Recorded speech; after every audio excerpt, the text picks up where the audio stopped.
Welcome everyone to episode number 69. For this one, I'm chatting with Ronan Flanagan, who works as a news broadcast journalist with Ocean FM. Ronan shares stories of growing up on the French Park Road and how a love of the Irish language has shaped his journey. He also talks about what life is really like as a local journalist. From reporting the news to commentating on thrilling matches, as well as running the Sligo Rovers F.C. Supporters Trust podcast, Ronan brings a fresh perspective on community, connection, and adapting to the changing landscape of media. So if you're curious about what goes on behind the scenes at a local radio station, then this episode is definitely for you.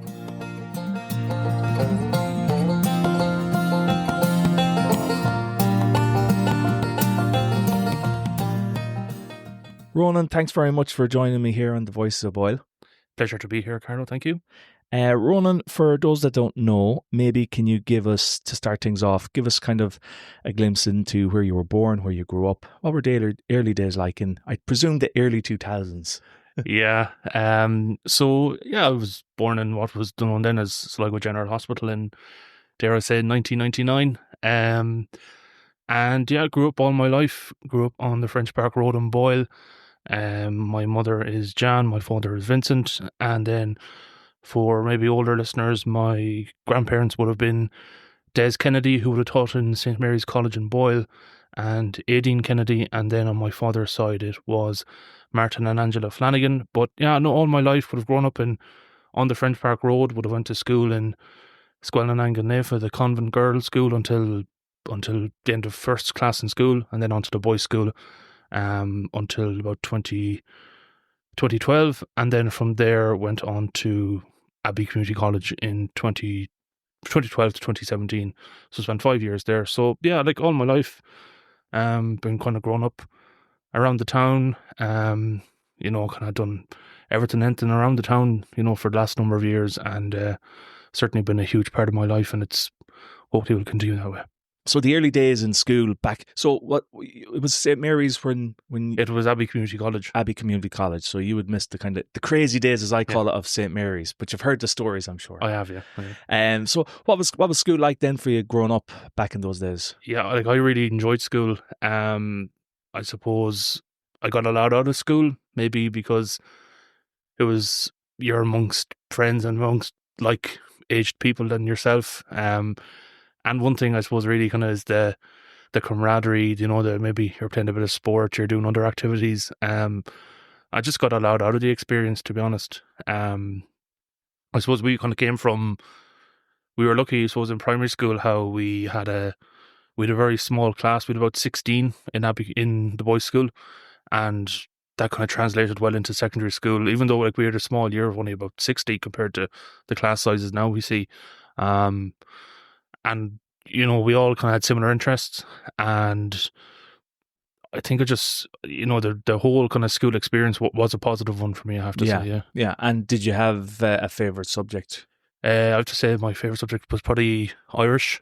Might be a bit controversial, but since I was 4 or 5, like my mother recounts stories of me professing my love for the language since that age, but all the way up, I suppose I had a very good teacher when I was in junior infants, and then really liked the language. And then when I got to 5th class in the boys' school, I had a teacher called Mr. Amelia, and he would have really harnessed the language with me. I suppose he had a real emphasis on oral Irish and speaking the language. And what he did really he made the language fun. So what he did was he had a burst football, and he would pass around the burst football, but he would ask you questions. You wouldn't be under pressure, but it would just be emphasising keeping the language fun. So I just say on a Monday morning he'd have the burst football, and he'd say, what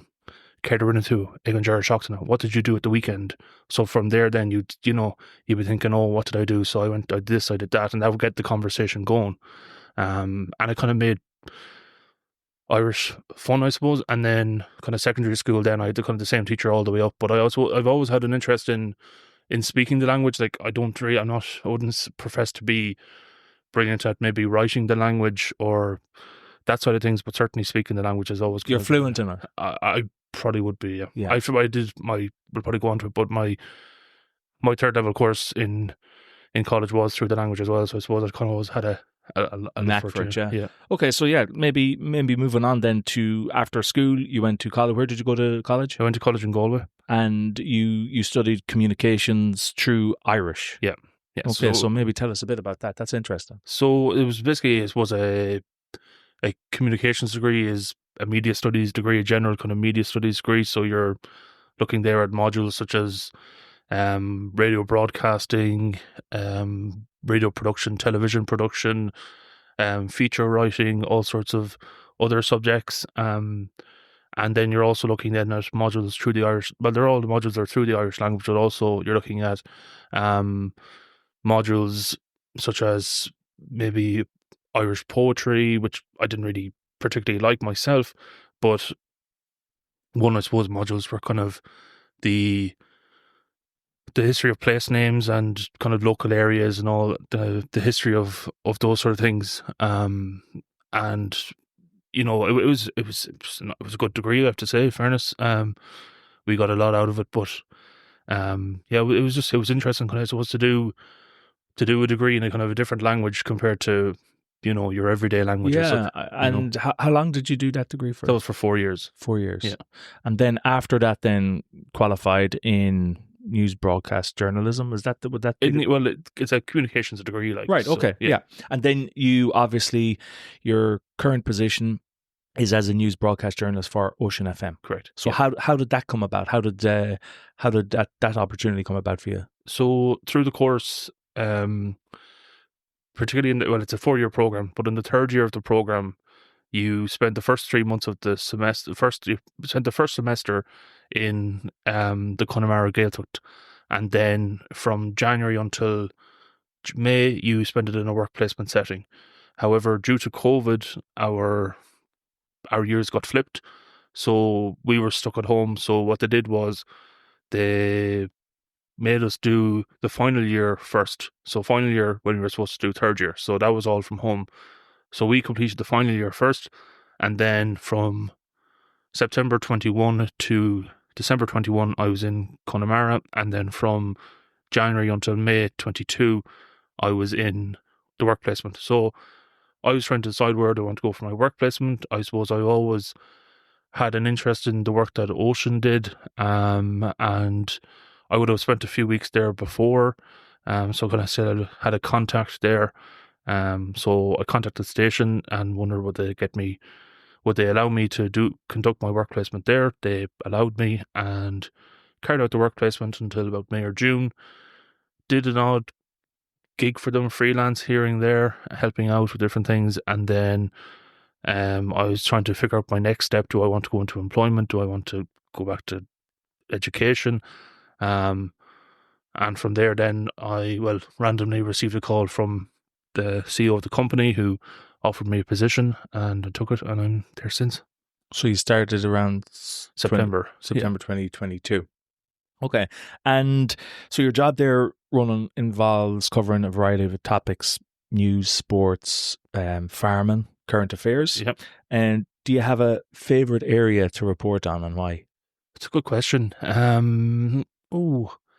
think I don't know, I might answer this quite diplomatically, but there's certain aspects of each 3 subjects you mentioned there. So probably news-wise, there is certain aspects I do like covering. I do like covering the local angle to stories. We'll probably go into it further, but it's the big emphasis we would have within the station is local news all the time, because we are a local station and people tune into us for their local news. They want to know what's going on in their area, what affects them.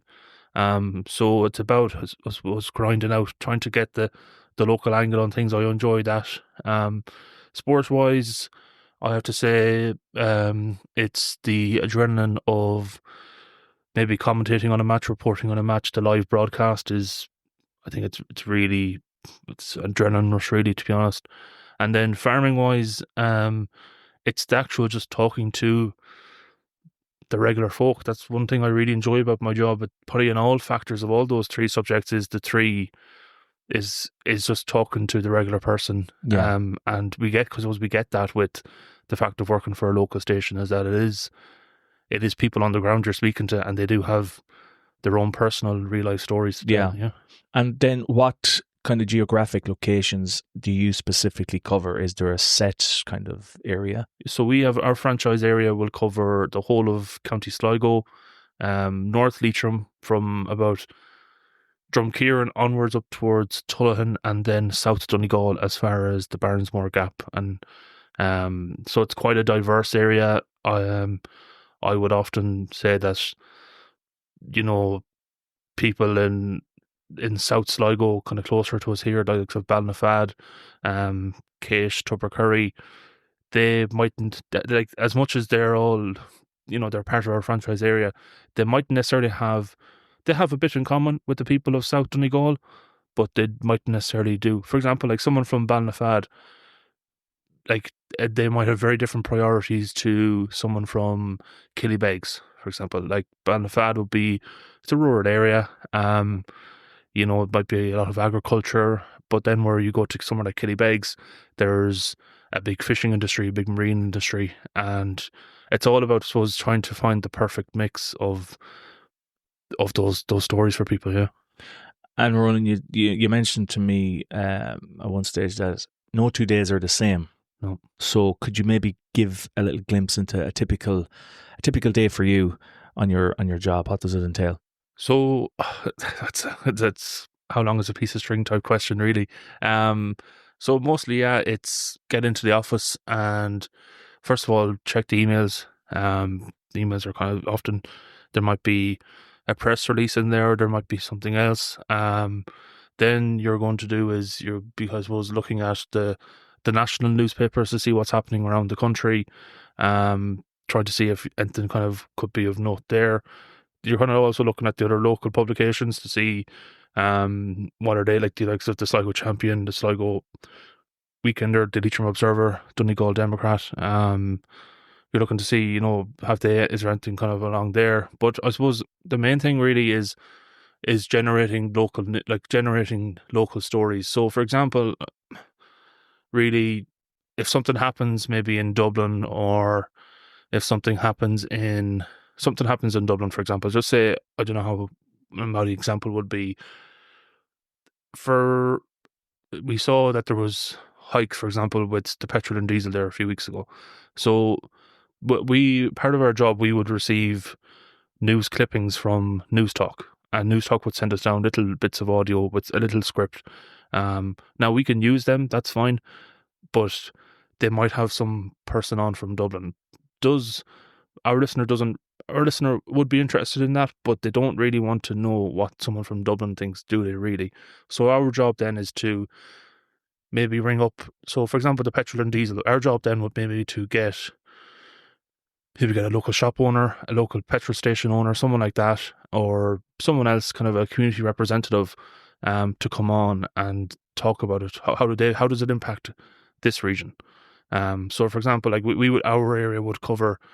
It's right on the border. So the likes of areas like Manorhamilton, North Leitrim would be very close to the likes of Enniskillen. So someone maybe from Manorhamilton who has been impacted by these rises or other things. We see a big problem these days is regarding hospital overcrowding. Now, it's a nationwide problem, but how does it affect Sligo University Hospital, and how does it affect Letterkenny that we're covering in our area? That's, I suppose, the big thing is just generating the local story from the national, And come here, Ronan, then how would you decide what stories deserve airtime? Do you have a specific criteria that you'd use to judge their potential impact on the local communities? We are always constantly having micro meetings, maybe you might even call them, within our office space. Like, lucky enough, we have a team of 4 there at the moment, and we're always kind of constantly, it's not the word isn't debating, but we're constantly rubbing ideas off each other, So, we might spot something, and just say if we might be stuck doing something else, we might say to one of our colleagues, would we have a look at that or something like that, you know? So it's about, it's constantly trying to find the, it's a hard question to answer, really. It's about many different variables, I suppose. Yeah. Yeah. And so you've been in this position now for just over, just say 2 years, two years and a bit. Biggest challenges that you'd face as a journalist, and maybe how do you overcome it? Because I presume there can be stressful or pressurized situations, whether gathering a story or actually feet on the ground when you're interviewing someone. So is there any kind of challenge or big obstacle you faced so far? The biggest challenges we face is there's a few challenges. One challenge would probably be the deadline, is that you've a very strict deadline when it comes to getting ready stories ready for hourly bulletins. That's a challenge in itself. Managing time, making sure you have it ready to go for the bulletin. But I suppose the biggest challenge is at the start, I have to say, it was very difficult I found it quite difficult to get stories, because I suppose I didn't have the contacts book, or I wasn't long enough in the job to kind of know how to go about things. And that comes with time. Like that takes nearly 2 years to get to know how to do it. Yeah. And it's about, I suppose finding a solution to a problem straight away. It's just kind of, it's how, you think, I suppose you're always kind of thinking on your feet, how can I do this, or how can I go about this? And then people answering the phone, that's a challenge every day. That's some people, you try and contact them, and you're trying to contact people and they don't answer the phone, or you leave them a message, they don't call you back, and you're just, but it's about thinking, right, if he doesn't answer me, who else can I ring? You can't just rely on maybe one or two people to sort you out. You kind of need to always be thinking about the next one, And do you ever feel then the weight of responsibility in covering some stories that might have a big impact on a community? Does that weigh on your shoulders? I wouldn't say it weighs on me. I think it's a privileged position to be in. I think that being part of a local station is, people mightn't,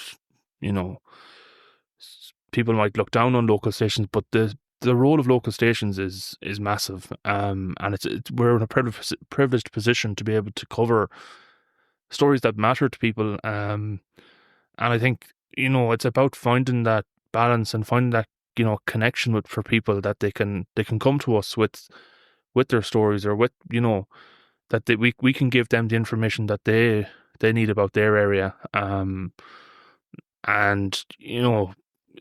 I suppose drilling down, trying to get that information can be difficult, but once you get it and give it out, I wouldn't say it's a pressurized situation. I'd say it's more of a privilege to kind of be able to cover the stories that matter to people. Okay, yeah.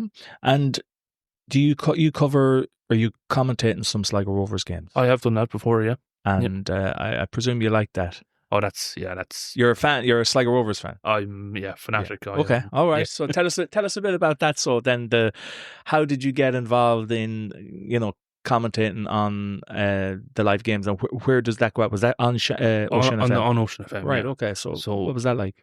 Well, I suppose I was kind of been a fan for a number of years now, but really kind of got into it the last number of years, and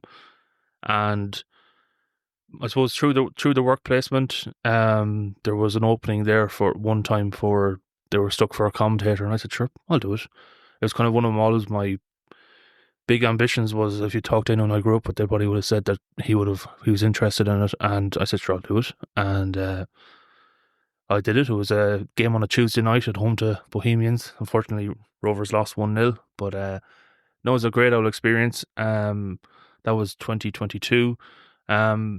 I've done a few games since for the station. Done a few games for the streaming platform LOI TV. But overall, it's I mentioned at the beginning, it's the adrenaline rush. It's probably similar to what, I've never done it myself, but those listening in that might have been maybe spent time on stage or public speaking or any other activities, even people that would have played sport at a high level. And funny, I mentioned that. That's one thing I've probably probably gone back to all the time is the fact that I would have grown up in a house that's sport mad, like up and down, matches everywhere, watched every sport under the sun, anything that's on. Have two siblings that, well, of course, my father would have played for Boyle GA for years, coached for years. My mother is involved for years as well. And my two siblings would have, they still are, they play at an extremely high level. But then I suppose I would have always kind of been, dare I say, less talented. But I accepted that, that's fine. But I felt then, is there any way I can contribute in a different way? So then I kind of got into a bit of reporting with sport and all that.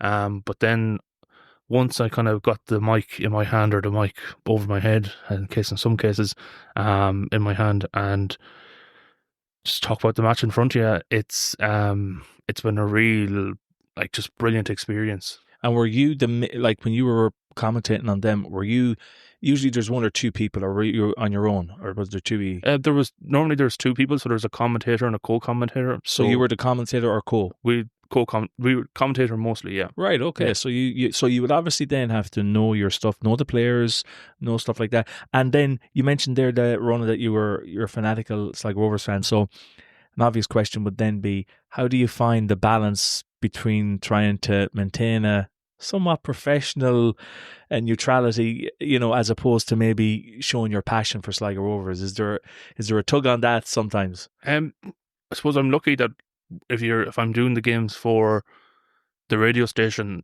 I can be somewhat biased because we're a local station covering the local team. Okay, yeah. But compared to if you're on the live stream, you kind of have to be a bit more careful sometimes, because there could be other supporters watching, and who's this fella losing the rag? And you mentioned as well that you're involved in the Bitter Red Supporters Trust. Yes, yeah. Tell us about that.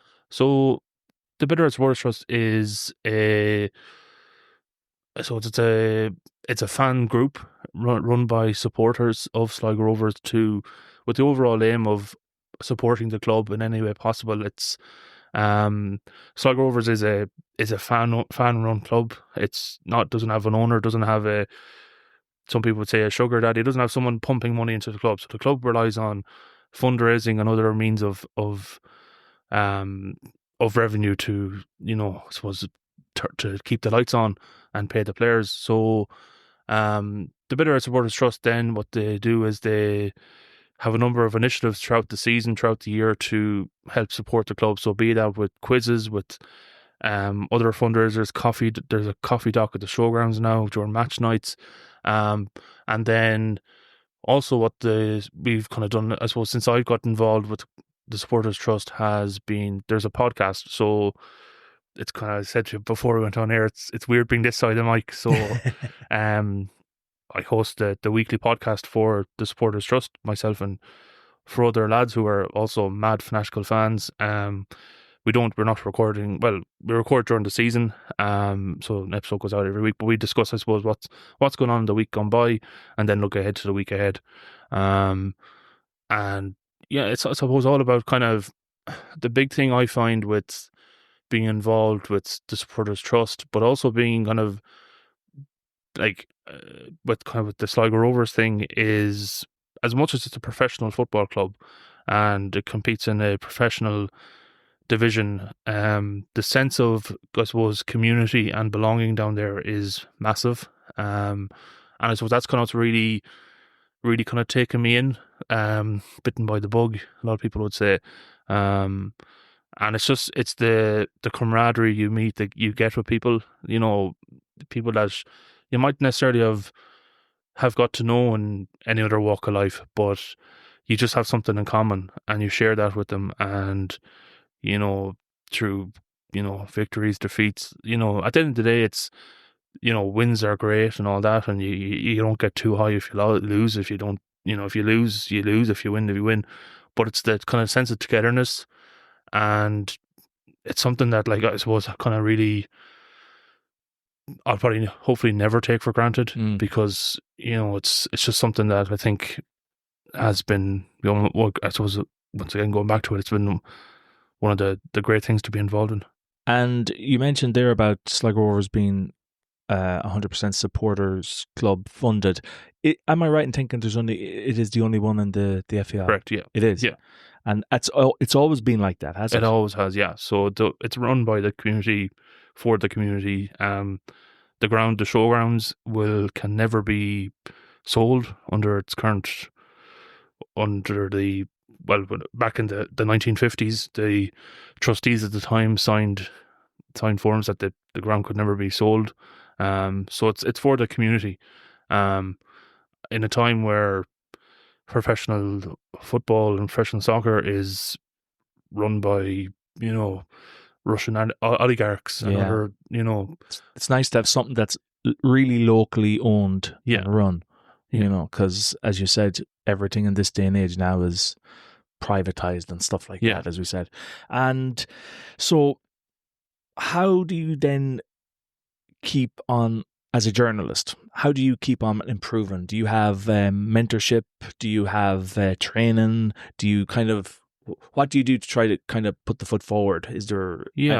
I suppose we do. We're lucky enough that because we are a local radio station, we are often offered courses to, different mentorship programs, maybe voice training, other training, and as well as that, it's about maybe listening to, like, some people might be different, but I would often maybe listen to other broadcasters, or how do other people do things. But as much as you can do that, whenever, it's important to be yourself as well. You're not trying to be whoever. It's all about, you have to be you, because that's, at the end of the day, that's what's going to get you wherever you want to be. And I suppose it's kind of finding it's taking on those little courses here and there, and then talking with your colleagues, kind of saying, how can I improve on this? How can I improve on that? Like, I'm only a few years into the job, whereas I've colleagues that are longer in the trade, so they kind of would know the way around things. Give you a few pointers. Yeah. And do you have any dream stories or events that in the future you'd like to be able to say, well, if that happens or that comes up, I would love to be involved in some way, shape or form? Oh, I don't know. Like, it's funny, go back to the Sligo Rovers thing, and people have kind of asked, if Sligo Rovers were in a cup final, or they were in a cup final, for example, would I like to commentate on the match? I don't know. Like, I think it's a difficult question, because I would like to be amongst the supporters. Like I actually like, during normal matches, I'd be amongst the supporters. I would like that factor, but also to be, I suppose, the person that called the win would be something else as well. News wise, like, I don't know. So, Ronan, in your opinion, then, how is local journalism changing, and what role does radio play in keeping it alive? Local is changing, because their social media is massive, and gone maybe are the days of us probably being able to have a story first, where it's probably on social media, but might be. I was going to say that, yeah, it's probably there first. Yeah, especially with the likes of Twitter, or X, as it's called now. That's really, literally, well, maybe not so much, maybe world and bigger events like national, but on a local platform, I don't think X would be. I think Facebook, yeah, that's community pages, for example. Exactly. That would be where the news comes first. Yeah. And so, obviously, the landscape is changing with the digital platforms. I'm just wondering, in your view, does radio in the future, 5, 10, 20 years from now, does radio play as big a part as it is then as it is now? I don't really know. It's an interesting one, because we see that at the moment, a lot of stations are under, a lot of national stations are under one particular, like under a particular umbrella, but a kind of a under the same ownership. So maybe in 5-10 years' time, all the local stations will be under that umbrella, that kind of ownership, that side of things. So maybe in 5-10 years' time, you'll see that the likes of Ocean FM, the likes of maybe Shannonside, the likes of Highland Radio and Donegal might be under one umbrella kind of Amazon kind of as such. Umbrella, yeah. So what might happen there, for example, is, you know, what might happen there is that you will have one particular, so just you will have your programs, for example. So at the more you'll have a breakfast program, and you will have a current affairs program, and then a program maybe from 11 until 1.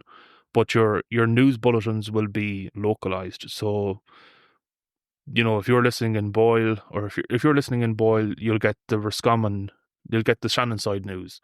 If you're listening in Ballinafad, you might get the Sligo news, or the Ocean FM news, basically. And then from you'll have your standardized programs from 9 until 1, and then the 1 o'clock news will be, once again, it'll be local news all the way till you will have your own local news until maybe 5 o'clock, as such, maybe. Or even there might be, what I've seen a lot I would listen to a lot of radio maybe from other parts of the world, particularly in the UK, and what they have done there is,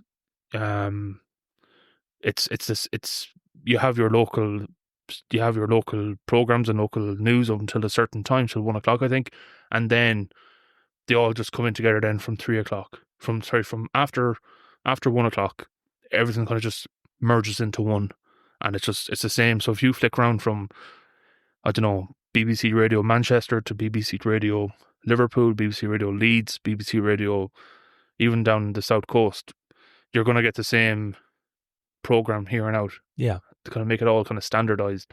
So that could well happen here. Yeah.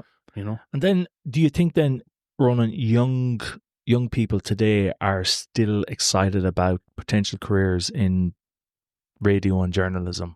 And if not, what do you think needs to change to potentially inspire them? Because obviously we need news, but if there's not an excitement, or there's not a kind of, if people just aren't really into it, do you think young people today, even maybe of your age, are they interested in journalism as much as maybe 10, 20 years ago? Some people are, but a lot more people are interested in podcasts these days than probably before, and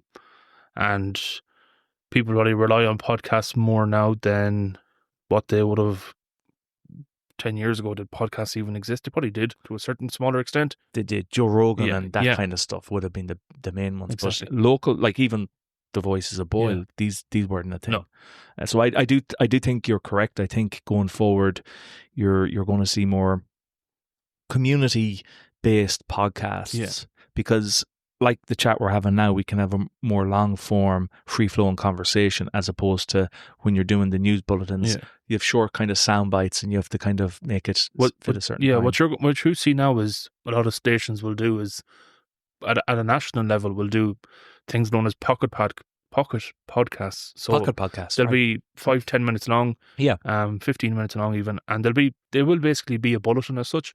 But what the whole aim of it really is that someone could listen to it on their lunch break, or someone could listen to it on the way home and their commute home, so that they're quick short form content with just a breakdown of what's going on, and then out they go. Yeah, that's it. Like mini pocket. Yeah, that's I heard that phrase, pocket podcast. I would have referred to them in my head as mini podcasts, but they're the same thing. So then, what advice would you give to a young person or young people that are interested in pursuing a career in local journalism, or even sports commentary like you've done? Is there any bit of advice you could give them? Main bit of advice would be is to do as much as you can. Be it you mightn't get paid for it, but put your hand up. Write to your local station, write to your local newspaper. Build up your portfolio. I think that's a big thing. Show that you can do you can do the work. So if you're interested in writing match reports, contact the local newspaper and say, I'm interested in writing a match report. If you need me to cover a game, write to the local radio station, say, I'm interested in, reporting, or I'm interested in music or whatever. Just, get yourself out there, put yourself out there. Don't be afraid to, I know it is tough to kind of try and find an opening, but it's about getting that opening for yourself. You can't just, I suppose, wait on someone to come to you. I suppose I was lucky the way my job came to me, but I suppose I got that through, when I was younger, doing match reports and then doing an odd gig here and there, then doing the work placement, and then from there, then being offered the job. But it's about building up a portfolio, building up the contact base that you kind of know that people can trust you and they can say, right, he can do a job or she can do a job here, or we're stuck here, we'll call in her or she can. It's like that. So it's all about get that. your name out there as well. And then one thing I'm always interested in, because we can see it everywhere now, is the advancement of AI. Has that impacted or affected things from the journalistic point of view? Yeah, it's I'd say it's quite scary, really, what's out there at the moment. It's a lot more. It's easier probably to access AI now than it ever has been. And the fact that it's done with the flick of a switch is the scary thing. We suppose part of our job is to kind of work hard to drill something down, to get something nailed on, whereas AI can just kind of get it done. It can, yeah. And I can see in an unfortunate kind of scenario is this even could be closer than my time frame, but I'm thinking 5 years from now, we could have this conversation and it's not actually us. Exactly. That I could say, Ronan, I'd like to have you on the Voices of Boyle. I send you or you send me a couple of bullet points. Mm-hmm. And then we have an already built AI Ronan, an AI Carlo, that has all your database of knowledge from your life, from my life. And we just basically press a button, AI takes care of it, and that listener would hear the conversation like we're having now. Yeah. And we've never even sat down in the same. Unfortunately, I can see that happening. And when I say unfortunately, I think because, like yourself, I like the interpersonal side of things, of sitting down like we are across at the table as much as possible. Obviously, you can't do it all the time. But if we take that away, eventually we'll get to the stage where you'll be going, it's just so much hassle to sit down and arrange for you to drive here or me to drive to you or wherever. So I do think that will come to the stage. It might be longer than 5 years, but it is coming, because I do know there's already, I think there's something called Agenta AI, which is going to be released in the next 5 or 6 months, that will just take the ChatGPT 4.0 model and it'll just explode it even more. So it's only a matter of time when this is going to become a reality, unfortunately. But I think unfortunately the last number of years we've lost the art of conversation, the art of interpersonal relationships, and I suppose I'm part to blame for the job that I have, the reliance on social media, the reliance on, maybe people rely on our website to get news, but the art of having a conversation with someone, like I'm sitting across from you here, and it's great because we can get emotion, we can get mannerisms, we can get everything, and I think we're probably too reliant on technology these days to get us out of whatever, and once again, like going back to your question about getting people, what advice would I give them? This is probably just advice. Like, I just want to give advice to people. I don't want to be the gospel, but like you can't beat it. You can't beat meeting people. You can't beat going up to someone you haven't seen in a while, or even you might have seen them the other day. Going up to them, and if you shake their hand, or if you have whatever greeting you have for them, like, I just think it's so missed. I think these days, I think COVID has a lot to blame for that. We're kind of, sure, I'll text them or whatever. And like, if you can text someone to try and arrange it with them, but you might go into the conversation thinking, is it even dare I say it, using that word conversation for over a phone, but like you might go into that chat or whatever and say, with good intention, saying, "Oh, I'll text him now and we'll meet up." But sure, you might find out all the news about him and whoever you want to talk to within about 2 minutes. Like that's just it's I wouldn't say it's heartbreaking, but it's just, I just think that's one of the big things you asked me about the job and all that. Like I just love, I suppose, chatting to people, and I think that's one thing about this podcast and about the town of Boyle that people from the outside, like, it's great to have this podcast because, like, Boyle's a great town. Like the characters within Boyle, that's it. it's just, but not just Boyle. I always say this. Every town, I think, and the more I talk to people around Ireland and just when I meet them or friends and that, and I'm telling them about the Voice of Boyle, they're saying like, why doesn't because every town, you mentioned, I think, Ballinafad there, a small little village, they have so many characters there.